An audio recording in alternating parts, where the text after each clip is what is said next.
onlinebhojpuri.com। सुना कुछ दिन अभी होके रह जुदा, छुआ छुप बीमारी के भारी बमूदा।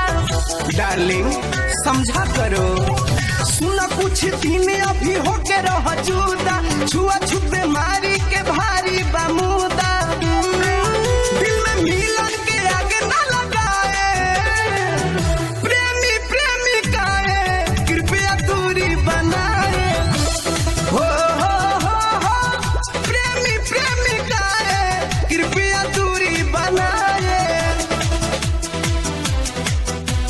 onlinebhojpuri.com।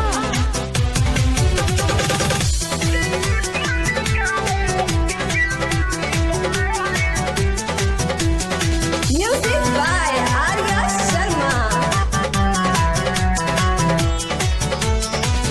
जोड़ा जानी भेज पड़ा है जे करया पाना सोनवा से।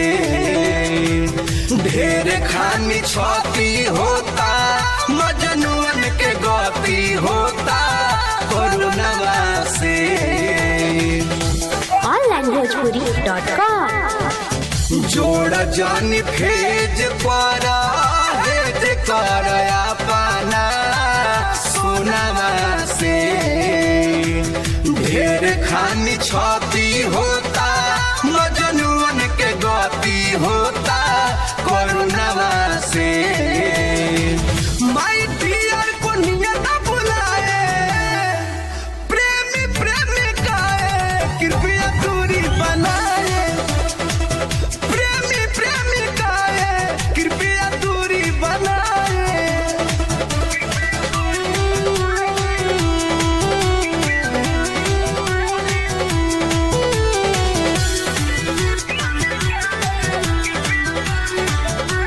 onlinebhojpuri.com। कौतनन के रूठ गईल, कौतनन के टूट गईल प्यारा बारे।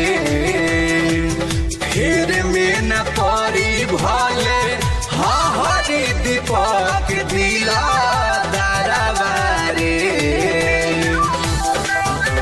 onlinebhojpuri.com।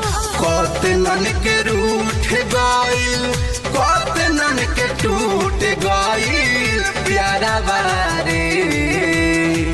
फिर में न परी भले हरी दीपक दिला दारावारे।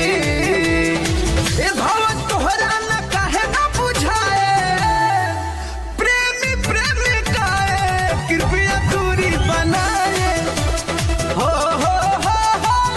प्रेमी प्रेमिकाए कृपया दूरी बनाए।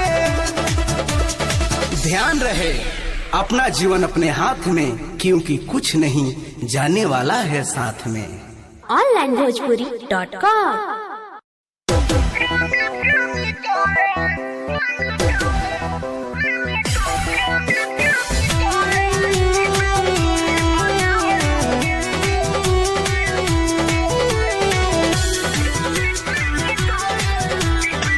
onlinebhojpuri.com।